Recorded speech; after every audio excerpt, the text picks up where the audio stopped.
This is a summary of threat and tanking in under half an hour.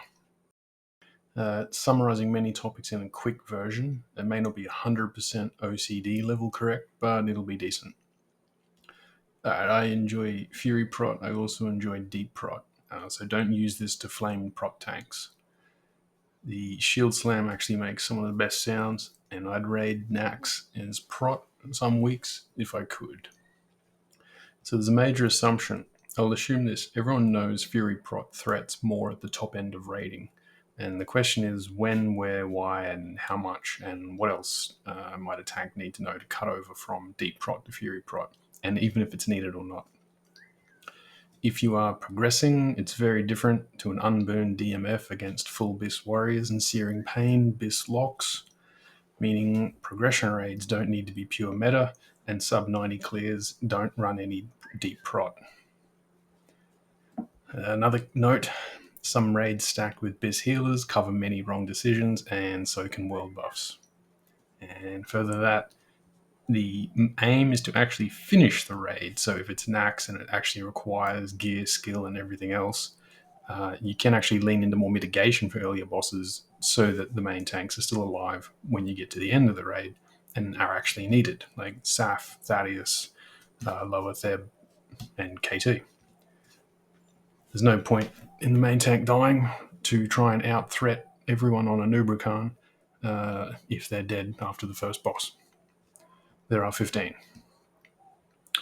There's also no point in off-tanks dying on trash dual wielding with a 15k threat lead on a moon mob. Put on a damn shield. Alright, the shortest way to know if you've got threat issues.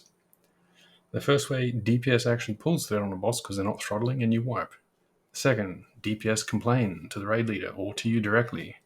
The third, they DPS are pulling threat on trash mobs and dying.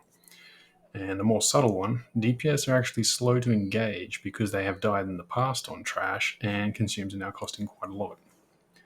And even the easiest way of all, watch your own replay, see how close the second and third get on the threat table, and specifically the opening 5 or 10 seconds. Well, let's cover the longer version. We'll go over some testing and threat per second. We'll also go over some specs, gear, casts, and buffs. So the first one is going to be 13 recorded videos, just side by side. The gear is going to be Nax gear. The basic consumes will be up, and it'll go from being in Fury Prot to also doing some tests in Deep Prot.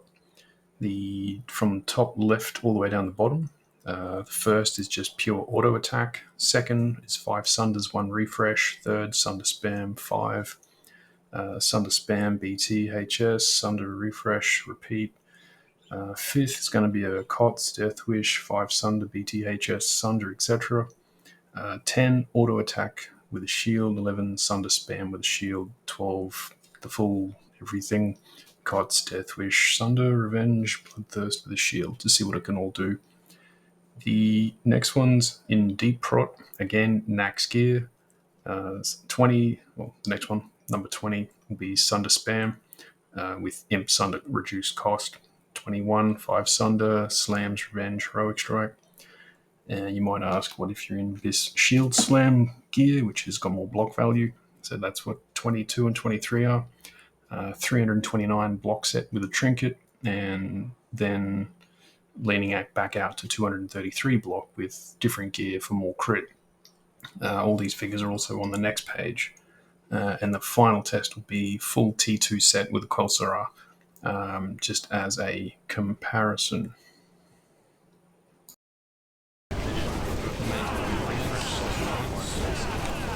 Ignore the faint voice in the background. This is just talking over what I was doing.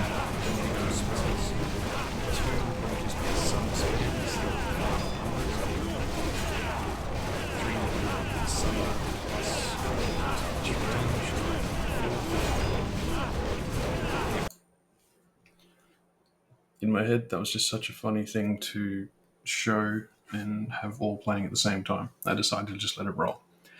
Alright, before going on to the tables, just 2 simple pieces. If you're on Skull and going pack to pack, you can actually just carry rage from one to the next to have a stronger opener. You'll see here finishing off with a higher amount, knowing that the next pack will be engaging quite soon after it, and then walking in opening with Heroic and Bloodthirst just to try and get the quickest spike in threat for the rest.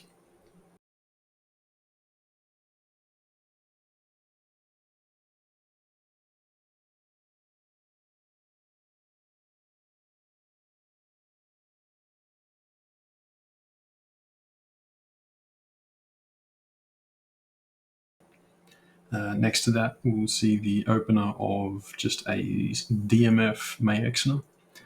This is, without going into all the details, sort of a reasonably hard opener, as in thread as hard as you possibly can, just to try and get it down before the pre-spray. But what we'll also see is one of the biggest ignites I've seen on a mage, where even another 10% damage or threat wouldn't have done anything, because as the spray goes out, all melee stops, but the ignite keeps ticking. And Mayexner went over and did accordingly.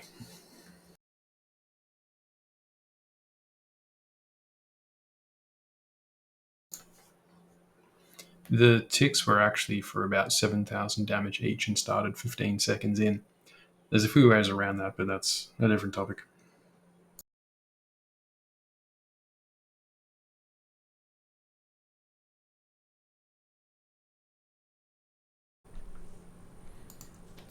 Alright, on the left here, we've got pre-fight. The black line is engage, and the right side is what you can spam, and then a bit of extra rage. Down the bottom here is off-tanking and mostly trash mobs. This is pre-fight, so Stone Shield, Blood Rage. If you're going for a mass threat opener, Death Wish, cue the Heroic just before you get on the boss. Trinket, Sapper, this is one of the strongest openings you can get. And then the first 10 seconds, it's just Thirst, Revenge, Heroic, and then just keep going. If you've got excess rage, just keep threatening it up. You do want to have more than 30 for the next time Bloodthirst is on cooldown, so watch your own gauge there. And if you're going more of a mitigation opener, again, Stones, Rage, Cure Heroic, you just want that opening hit not to glance, or have a, more of a chance to be missed, parry, or dodged.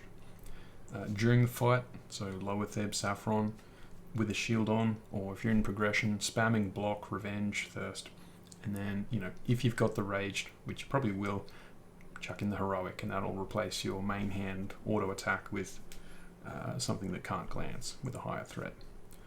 To the question, when do Mighty Rage pop? Never. The first time the boss hits you, it gives you like 50 rage or more anyway, so don't.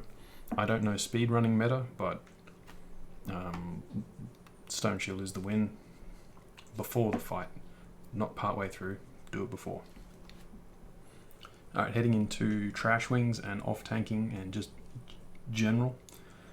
If you're in the DK wing and some mobs may actually fear you, walk in, Berserker Stance, Berserker Rage, switch back, taunt, disarm the ones that you can. If you're Piercing Howl spec, not many mobs use that beyond Gluth, so that's why it's not here. If you're Imp Demo, do it, and then just usual spam. Revenge, get the Sunders up, and there's most of your tanking. If it's a bit of a stronger mob, similar, Berserker Rage, Taunt, Block, etc. If you're being particularly lazy, or let's call it unbooned, and mobs are dying really quick, you can just Taunt, Sunder, Heroic, and then just dual wield for days. If you're being lazy but also watching closely and able to react, you can just Sunder Heroic everything, because it'll probably be dead by the time you get to 5. And then if you lose it or you notice it twitch, then you can Taunt. Depends how you want to play, but honestly, there's the progression, and then there's it'll be dead within a couple of seconds. Not perfect, but that's where it is. Alright, this page sums up the 13 different sessions.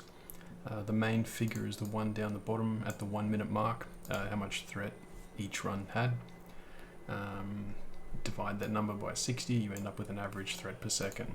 So the ranges we're going to be talking about are about 400 threat per second, about 500, and about 6 to 700. So just for this page, those are the figures. First one here, the 1 minute mark is the purple line at the top. So first area here, Fury Prot. Second one, Fury Prot with a shield. Third one, Deep Prot. And the fourth one, Prot with full T2 and Quell. The lowest of them all, of course, were just auto-attacking with a shield, 200 threat per second. Just auto-attacking dual wielding, 400. The interesting figure is going all out, full T2 Deep Prot is about the same as just auto-attacking full Fury Prot. Make of that what you will. The good figures to note are Deep Prot were around about 500 per second. Fury Prot with shield, similar thing, 500 per second. The figures that are valid but not really should be compared to, if we remove just the auto attacking and just the Sunder refresh, you can see the three figures of the Fury Prot where Sunders were up: Bloodthirst, Heroic, Revenge, and Deathwish and Trinket. You can see all three of them are just reliably higher, and they are about 600, 700 and 800 threat per second on average for the first minute. Admittedly, the gear is quite strong as well. So walking in with BWL gear, maybe these are about 500 and quite comparable to Deep Prot. Either way, about 400, about 500, and about 6, 7, and 8.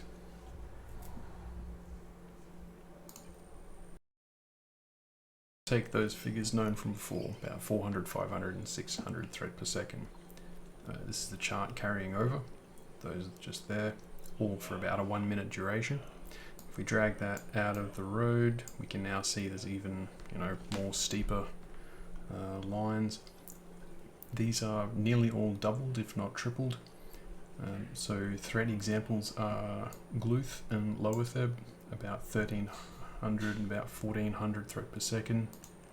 That would be this line here, a little bit more at the start, trinketing, and then ending up about there. The next one along, Gluth, to work with the fears, your Deathwish part way through, so there's a little spike in the middle, a bit sharper, and coming along for Mayexna, obviously opening very hard as well. The fight itself is sub 1 minute, so you only get a few points out of that. Mayexna being about 2000 threat per second. That's this curve right here. You can see this little tail off right here. That's because the spray goes out at 40 seconds. And the largest of them all, just in the ones that I took numbers from, full Anubrakan, Darkmoon Fair, Unbooned, hit all the buttons, and you get around 2200 threat per second for at least the first 45 seconds. Not that it's completely necessary, but it's safe. It's safe to do, and it's a very simple fight, so the risk is low. What you'll also notice is this one just here is a standard sort of little curve of DPS warrior where they hit the execute phase and then really Deathwish and possibly wreck out of it, and that's where they would actually overtake a standard threat of 800 per second. By the end of the fight, they might actually catch up and take over. These are the sort of problems you'd see with Veilerstrassen fights, stuff like that.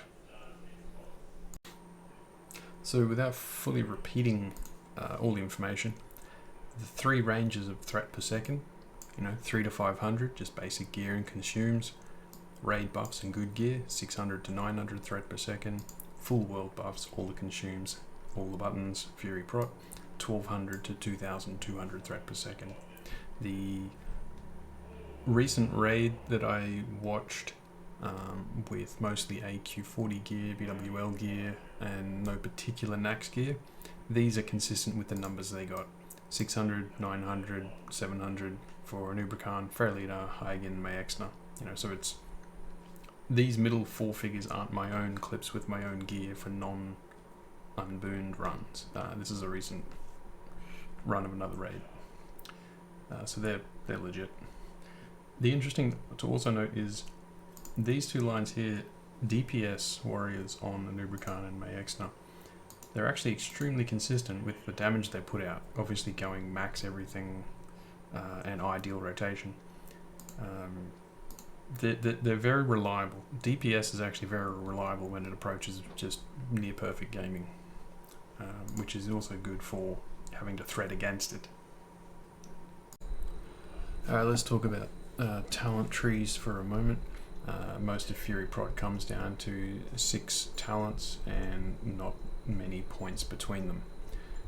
There is what I would call a bit of more of progression leaning, an off-tank leaning, and then a right at the end game main tank version. If we start with the more mitigation one, you've got Imp Demo, because if you need it on the boss so that you can live as a tank and you can't rely on someone else, then you're running Imp Demo. And also if you're running Unbridled Wrath with a shield, it doesn't actually generate that much. You're running Piercing Howl, possibly for the Gluth tanking, and also it's awesome everywhere outside of Raid. Save the gold, just have it. The 3 points into parry, imagine for a moment there's a trinket with 3% parry on it. It actually sounds desirable. The difference is everyone imagines that extra 1 rage reduction on a heroic strike is going to be the difference between them gaining and losing threat. It's not. You know, you opening with a trinket is more impactful. But anyway, starting with the mitigation leaning one. The 15% to 25% in your offhand, if you've got a shield, this does nothing. So every boss that requires you to wear a shield, this has nothing. Even when you're running dual wielding, 15 to 25% in your offhand is really just a couple of extra white hits in the offhand which generate a bit of rage. Possibly a flurry, but it doesn't affect the crit, so it doesn't actually affect flurry, just the amount of rage it generates, so not really an issue in progression anyway. So heading forward a little bit, if you go straight into 3 points into heroic strike, if you're a bit rage starved, reduction of 3 is very good, because otherwise the first 5 to 10 seconds you might not be able to queue up a heroic. Now the true impact of queuing up a heroic is having the offhand take the hit table of the heroic itself, and the main hand, instead of white hitting and possibly glancing, the heroic doesn't glance. So all of those little things combined together, three rage reductions, quite a lot, very much in the opening few seconds. After the first 5 or 10, when the boss is just generating tons of rage on you anyway because he's just hitting for a lot of damage, the reduction doesn't matter too much. So this would be a leaning from mitigation into a bit more threat. Now then, if you go into Unbooned, like all the world buffs are out, you end up not being rage starved, so you take a couple of points out of heroic strike, put them into dual wield. That extra bit of damage on the offhand for the fights that you're not tanking, you get more damage. If you are an off tank, you should be going Imp Demo and Piercing Howl, assuming you're up to Gluth. Yeah. Also, that's very good outside of Raid. At this point, you've got so much rage, only having 1 there doesn't matter. You are doing more damage. And the small subtlety there is doing a bit more damage in the offhand actually generates a bit more rage. So the balance between the two is arguable. Then heading into full Unbooned runs, and my current build. Now this is just as the main tank. Whatever, reset. I noticed the difference between Unbridled Wrath and Imp Demo, because an extra point when you flurry and when you kiss of the spider and when you're nearly running 50% crit, and the first 5-10 seconds really do matter. An extra few points really keeps the uptime of heroic strike to basically 100%, and it reduces the likeliness of getting misses and parries and dodges so much, well, doesn't reduce that probability. It reduces the being impacted by a bad flurry of misses, parries, and dodges. Anyway, down the tree. Same as the rest of them. All the way through. Now I actually go this the same as before. The right side doesn't change. I put the 5th into dual wield and I put 2 into Imperoic Strike. I find the extra damage in the offhand covers the rage reduction anyway, and you're doing more damage, so you're doing more threat. Now, if the others have already covered it, this is what I currently run now. 15-15, unbooned, and because the off tanks have covered the others. And you don't particularly need that much deflection because everyone's already maxed out anyway. The last part on talents, shield specialization and improved shield block progression. These are honestly required. Every boss you'll have a shield on for most of the fight. This is just straight good mitigation. For sub 2 hour, sub 90 minute runs, you don't use a shield much on most of the bosses.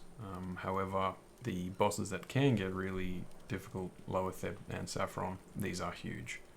Rolling miss, parry and dodge, and then having this with 2 charges, you can go the entire fight without risk of getting, or with reduced risk of getting crushing or a critical blow, which can honestly wipe the raid.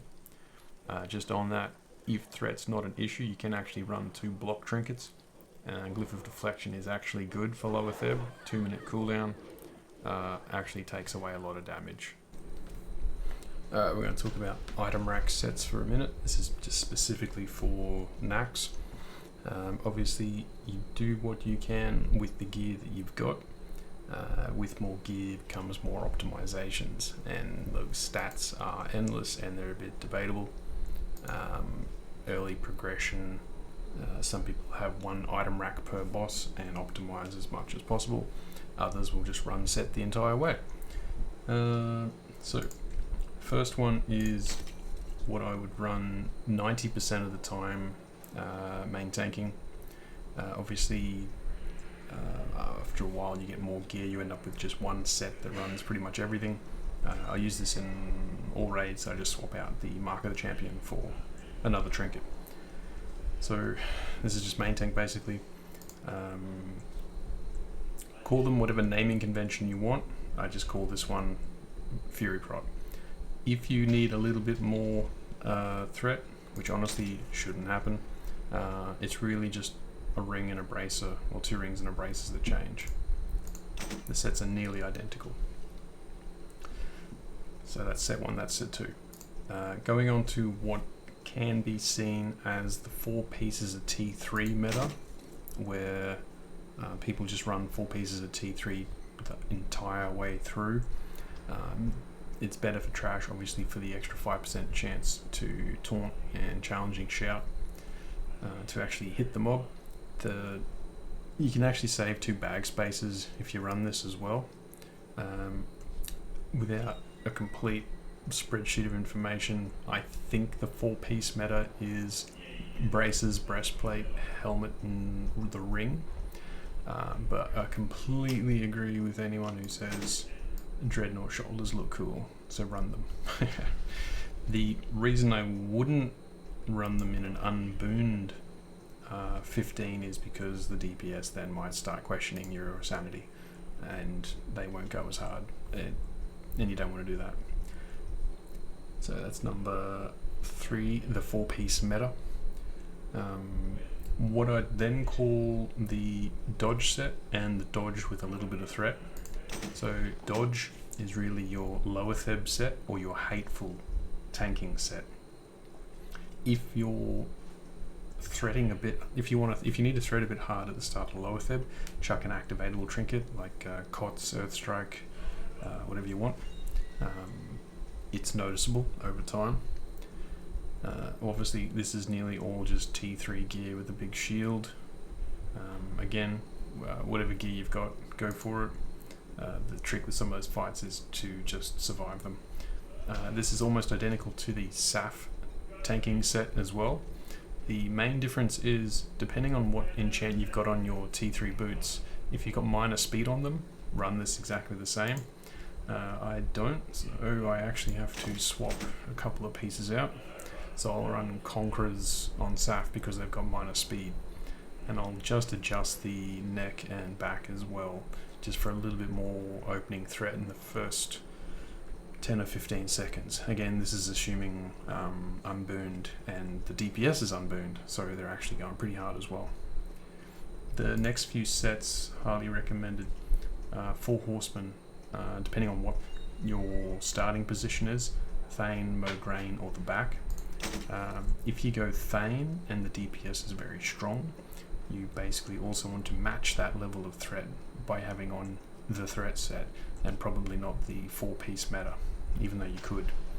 You will end up going to Mograine through most raids, so you probably still want some fire res, but right now at the high end, the Thane set is basically the threat set. If you were more mid-tier Nax and you did go to Mograine, you would want to have some fire res, because look at the logs, a third of the damage is fire, and that's the stuff that is somewhat resistible, and this makes a difference. I aim for about 120 FR for Mograine, so big pieces, Dark Iron Helm, Omnicloak fully enchanted, and Wrath plus 20 as well, so you get good numbers from that. Historically, you'd also run Nat Pagel's Reel, and if you're during progression or 2-night clear, it's still very good to go with that, especially if you don't have 4-piece T3. But if you do, run them both. Fantastic numbers. And back tanking, if you don't have another item rack 4, you can just resort to the 4-piece T3 meta, which is good threat, good mitigation, and the 4-piece. You could have 1 or 2 sets for the entire raid. It's up to you. You can also have 1 per boss. It's up to you. And the difference of 10 or 20 attack power most of the time doesn't make a difference. But if you find some DPS trying to literally max pars every time, or a Searing Pain and Muranami Warlock that forgets to tell you that they're Searing Pain spec, you may need to then have SAF plus another 4 or 5 pieces of threat, or Fury Prot plus 2 rings and a bracer, just to match their opening like string of crits. Like, it's appreciated, but also do tell the healers, because there's no point in getting 11k to the face from SAF in 0.8 seconds and you've only got 10.5k, or everyone heals everyone else because they have confidence that everyone else is healing you. I digress. They're the sets I'd go with if you're able to. Yeah. This is a good example of a SAF opener, which is a good strong opener. One of the other warriors in the group battle shout for you, so you can use all the blood rage. Before the green blood rage, so it can tick for the extra 10 seconds. Death wish on the green, because you only need 15 seconds of it. Well, in my opinion. You're going to open with Last Stand for the RNG, because you're dual wielding, Cots, into a Sapper, and everything queued. And notice quickly how the threat spiked up, because the damage spiked up. Within 5 or 10 seconds, it's 10,000, 20,000 threat lead. Now, for everyone who's made it this far, I offer you the largest shield slam on record, as far as I know. Enjoy.